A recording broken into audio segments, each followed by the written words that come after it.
Meu filho não sabe emprestar, não sabe dividir. E agora, o que fazer? Esse é o super tema da minha entrevista de agora com a nossa super especialista em educação infantil, a Marielle Marcioli, que está aqui comigo. Marielle, boa tarde, tudo bem contigo, linda? Tudo ótimo, bom estar aqui de novo, Paty. Vamos falar então sobre essa questão que aflige muitas famílias. Talvez você, na sua família, está passando por essa situação. Crianças que muitas vezes não querem dividir, não querem emprestar, aí gera aquela saia justa, muitas vezes os pais forçam. É isso, é mesmo? As crianças têm uma fase da vida que elas não querem dividir o que elas estão brincando ou fazendo? Exatamente, é um período que é esperado que elas se comportem assim e é mais comum do que a gente imagina. Eu diria assim que toda criança nos seus primeiros anos, ela passa por uma fase de egocentrismo, né? Ela está preocupada com as suas próprias vontades. Ela ainda não conseguiu nem entender direito o que ela sente, né? Ela ainda está passando por uma fase que a gente chama de entender sobre as posses. Então a criança pequenininha de 1 aninho, por exemplo, ela está começando a compreender que se ela pegou um objeto na mão, ela pode usufruir daquele objeto. Então ela tem o conceito de posse e informação. Para ela poder entender que se eu dou na mão de outra pessoa, aquilo não passa a ser da outra pessoa, continua sendo meu, isso ainda vai um tempo para ser desenvolvido. Então a gente precisa começar a trabalhar já desde o primeiro ano de vida, mas vai ser um ensino a longo prazo. Isso, quando você fala assim, de 1 aninho, vai até quando mais ou menos essa noção de posse, de não querer emprestar geralmente? Em geral, as crianças nos primeiros anos, elas têm essa formação mais de egocentrismo, assim. Então, a gente espera que até os 6 anos isso já esteja em evolução, né? Não significa que só vai aprender a dividir depois dos 6 anos. Mas quer dizer que, para que isso aconteça de livre e espontânea vontade, sem pressão nenhuma, sem ninguém estar observando, né? Não tem pai e mãe olhando, mas a criança mesmo vai poder pensar, puxa, eu tô aqui com um brinquedo, se eu não emprestar, meu colega vai ficar chateado porque ele não tem, então eu vou emprestar.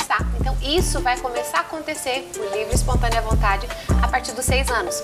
Mas depende muito de como a família conduziu, porque às vezes a própria família não conseguiu trabalhar isso de uma forma muito adequada e acaba se prolongando esse tempo, né? Entendi. Outra coisa, muitos pais acabam forçando as crianças. Por exemplo, tá lá com visitas, chegou outra criança. Ah, Joãozinho, empresta, divide com o amiguinho, divide, empresta. Às vezes pega da mão da criança o brinquedo e dá para outra criança. Até que ponto isso é saudável ou não? A gente precisa, sim, incentivar a criança a dividir, né? Não é porque a gente sabe, tem uma fase, então deixe que ele não empreste mesmo. Não, nós vamos sempre oferecer essa possibilidade para a criança. Então, eu vou explicar, filho, especialmente para os pequenininhos, 1 aninho, 2 aninhos, 3 aninhos. Filho, olha só, o amiguinho gostou tanto do seu carrinho, que tal se você emprestar para ele um pouquinho, para ele olhar? Ele já vai te devolver. Talvez a criança esteja num dia bom e ela resolva dar o carrinho na mão do amigo e talvez ela diga não. Aí a gente vai falar, filho, puxa, olha só, olha como o coleguinha ficou chateado. Olha, ele queria tanto brincar com você, mas jamais forçar, porque isso não ensina, não educa. Então não é porque eu arranquei o brinquedo da mão da criança e coloquei que ele vai entender. Isso para ele soa como algo externo, então não está nascendo do coração da criança, não é uma motivação interior. Então não ensina nada de bom para a criança. E como que eu posso ajudar a criança? Como que cada pai, cada mãe pode ajudar o seu filho a fazer com que essa criança cresça sem ser uma criança, vamos dizer, egoísta?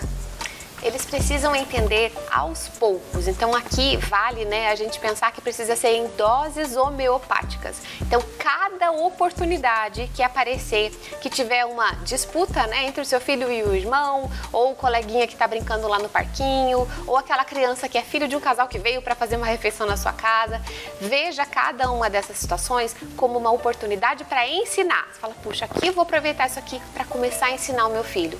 Ok, ele não foi bem ainda hoje, ele não está pronto ainda para dividir, eu vou falar para ele, vou mostrar como o outro ficou chateado, vou mostrar, puxa, e se fosse você, né? Será que você ia ficar feliz se você tivesse feito assim, se o amigo tivesse não emprestado para você? Então, cada vez que acontecer, vai ser um tijolinho que eu vou colocar na minha construção.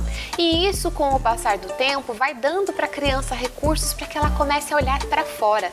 Antes ela olhava só para dentro, ela era egoísta, egocêntrica, mas aos poucos ela vai começar a prestar atenção, puxa, é mesmo, olha só, ele tá chorando. chorando. Por que será que ele tá chorando? Eu não emprestei o brinquedo, puxa, e agora ele não quis mais brincar comigo. Então, mas isso é um aprendizado que leva tempo. Às vezes os pais querem resolver assim de uma hora para outra, né? Então pega e força, pega o brinquedo e põe na mão do outro, mas isso não faz com que a criança chegue nessa construção. Então, de novo, aproveite cada oportunidade para ensinar como você gostaria que o seu filho agisse naquele momento. E se for o contrário, por exemplo, o meu filho, né, a minha filha quer um brinquedo do amiguinho e o amiguinho não quer emprestar. Como que eu devo agir em relação ao meu filho ou à minha filha? Tá, aí entra uma questão de depende se a outra mãe está presente ou não. Às vezes você está no parquinho, por exemplo, e chega uma criança sozinha, a mãe de longe olhando, chega uma criança perto e ele começa a interagir com seu filho e a mãe não está do lado. Então, se a criança não está do lado, você pode tentar ajudá-los a resolver a situação. Olha, filho, então que tal se você emprestar o seu, oferece essa bola para ele, vê se ele não empresta o carrinho e tal. Você pode tentar ajudar, conciliar, tentar mediar a situação, né? Se o outro não quiser emprestar ainda assim, você precisa falar para ele, filho, puxa, olha só, parece que o amiguinho ainda não está pronto para dividir. Então, vamos tentar brincar de uma outra coisa legal? Então, distrai a criança, o seu filho, porque ele vai chorar, vai ficar chateado. Então, tira ele de perto, leva ele para outro lugar para distrair. Agora, se a outra mãe estiver perto, dá para a gente dar um tempo. Deixe que a mãe lide da forma como ela costuma, porque cada família tem a sua sentença, né? Cada cabeça uma sentença. Então, a gente espera que a outra mãe intervenha para tentar ajudar a acalmar os ânimos. E o que fica, por exemplo, uma lição maravilhosa é essa relação em que toda vez que acontecer algo relacionado a essa questão de trocar, de emprestar, de dividir ali o brinquedo, sempre ter essa consciência de conversar com o filho, de dialogar, jamais tomar por impulso ou por não passar vergonha na frente dos outros, que tem muito disso, né? Os pais às vezes se sentem envergonhados e querem resolver aquela situação, nem que o outro chore. Não, às vezes até coloca de castigo, porque a criança foi mal educada e não quis emprestar.